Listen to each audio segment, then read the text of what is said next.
Montreal. It's not just the main team with the Habs that in which you should be excited for, because going over to other junior leagues around the world, actually it's just really one that we're going to be talking about here in this video, there is indeed some great Canadiens prospects news that has been in store the past few days. So we're heading over to the OHL, as we said, and we're talking about recent first and second round picks by the Canadiens in the 2022 NHL Entry Draft. Philip Mesar, who was taken in the first round, 26th overall, as well as Owen Beck, taken just a few picks later, 33rd, at the start of the second round. The reason we're bringing these guys up on the channel once again is because the OHL has gotten underway, and for both of these guys, their OHL updates are that in which I feel need to be talked about. So, let's go over and fill in the context as to what's been happening with these Canadiens guys, and I wanted to start off by talking about the guy drafted last. So, Owen Beck, 33rd overall pick in the second round by Montreal. We had already made a few videos talking about Beck. We made a video when he was drafted, and we also talked about the crazy good preseason and prospects tournament that in which Beck had for the Habs. We had made the entire stylistic comparison to Shane Wright. I'm not going to say that Owen Beck is going to be Shane Wright, but if you're looking for a player that plays like Wright, Owen Beck might be your guy. Just kind of not as good as Wright. But when it comes to Owen Beck, he did play his last season's worth of play in the OHL for the Mississauga Steelheads. He had 51 points in 68 games played. Now, yesterday, kicking everything off, he was at 3 goals in 5 games, but he really said, okay, you know what? This 3 goals in 5 games business, it's kind of whack, because I'm a bit better than that. So, yesterday for the Steelheads against the Hamilton Bulldogs in their 8-2 win, Owen Beck went out there and scored a goal and 5 assists for 6 total points on the year. Now, Beck is at 6 games played, he's got 4 goals, and he's got those 5 assists for a total of 9 points on the season. He is now at 2 points a game, roughly, almost there at 2 points a game. And if you look at what exactly he did in yesterday's 8-2 win to get those points, it is very nice indeed. Beck opened up his night with 2 primary power play assists in the first and second period, where he was the guy that was down low behind the goal, throwing it out in front for his teammates. It was Luca Del Belbaluz and Ethan DeMastro who were able to score.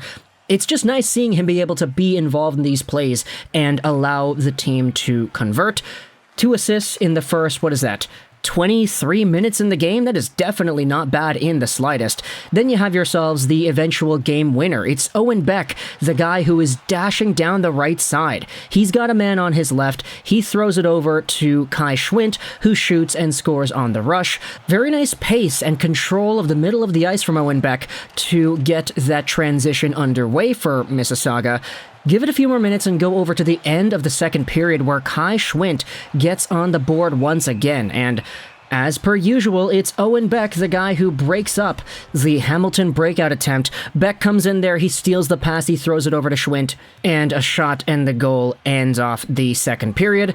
Then you have yourselves the halfway mark of the third period where Schwint gets the hat trick. It's on the power play. Owen Beck is the man on the OV spot. He takes the puck, he holds onto it, he goes cross ice, and then it's Schwint who takes it, he winds up and he scores. That is the 5-2 goal. Give it a few more minutes, and then at the end of the game, it is Owen Beck who scores his 4th on the season to cap off the 8-2 win, also on the power play. So Hamilton and their discipline was not great in this one. Beck gets the one-timer across in the OV spot. It's kind of an awkward shot, not gonna lie, but he's still able to go out there and bury the biscuit in the basket, capping off his 6-point night.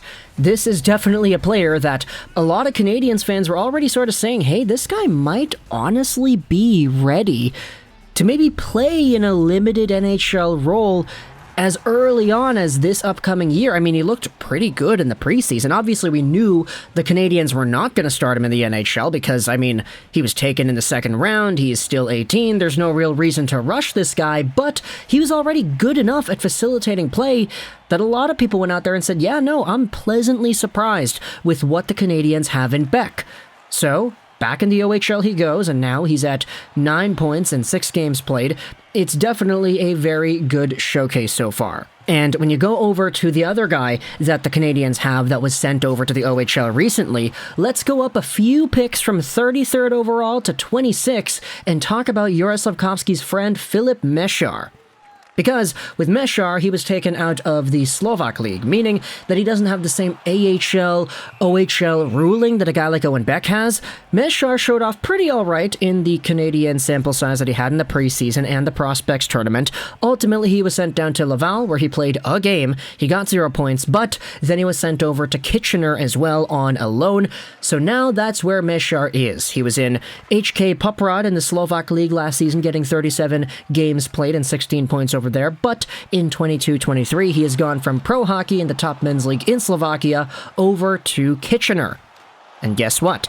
He kicked off his OHL stint with a 4-point game, a goal and 3 assists, as the Kitchener Rangers beat the Sudbury Wolves 7-2. You could see the highlight packages on the website, by the way. That's kind of how I'm reviewing these points. So if you want to go ahead and click the link in the description to both the box scores for Owen Beck's 6-point night as well as Filip Mesar's 4-point night, they will both be in the description below if you want to see that. But Filip Mesar's first OHL point does not take too long for him to accomplish. It takes him about 17 minutes to get on the board, firstly with an assist on Reid Valad's goal, his 3rd on the season, on the man advantage. Mesar is playing in the Ovi spot just like Beck was, and he throws it out backdoor to Valad, who is right there on the doorstep. He buries it to tie the game up at 1 apiece. Then in the second period, Mesar gets his second assist. It's a secondary assist this time, where, again, on the power play, it's a 2-man advantage. Mesar's the guy on the left side. He throws it out in front. It deflects off of a teammate over to the side for Francesco Pinelli to bury it on the open side.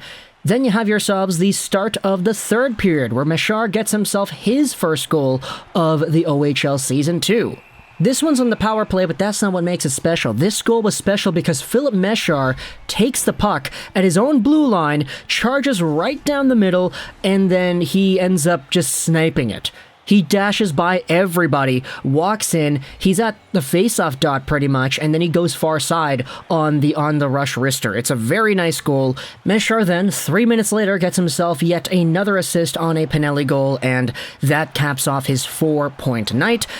It's been a very good day for Montreal Canadiens prospects, and I know this all happened last night. We could have made videos about it last night, but it's kind of weird, honestly, like, thinking about the games that happen at 5, 6 p.m. PST, and then they end off at 7 or 9-ish p.m., It's kind of odd because I don't want to be making videos about Canadian stuff that's catering to a Canadiens audience when it's 11, 12, 1 a.m. in the morning over there in Montreal, right? It doesn't really work the best if we're scheduling videos late at night. So that's why I wanted to do it like this, where it's the morning here in Vancouver, 10 a.m. here, it's 1 p.m. in Montreal, and I think a lot of Canadiens fans are going out there saying, yeah, no, our prospects, they're good, and it's nice to be able to acknowledge that there is a very good foundation of youth in the Canadiens organization. There are some other conversations to be had about guys like Lane Hudson. We can talk about him as his season progresses. There are other players in other draft classes as well that the Canadiens do indeed have in their system. So, talk to the comments your thoughts about the OHL's kicking off of Montreal Canadiens hype from yesterday with Owen Beck's 6-point game and Filip Mesar's 4-point game. I'm honestly kind of shocked to see Mesar just decide to do what he did. He's like, yeah, I'm going to take over this league. You send me down from the AHL to the OHL, from pro hockey to junior hockey. Okay, I'll show you what I'm capable of. Sure, they're both underage players technically because OHL hockey goes until you're 20, 21 years old, and these guys are both 18, but they're still going out there and showcasing that they can be very damaging players in the OHL when it comes to putting up points on the score sheet. So, talk to the comments your thoughts about Owen Beck and Filip Mesar. What do you like about these guys? What did you notice? If you had seen any of the game tape on how they were able to get their points, if you had watched the games in full, then please go out there and let me know in the comments all your thoughts, scouting reports, ideas as to what their futures could look like, etc., etc., in the comment section below. I hope you enjoyed this video, and bye.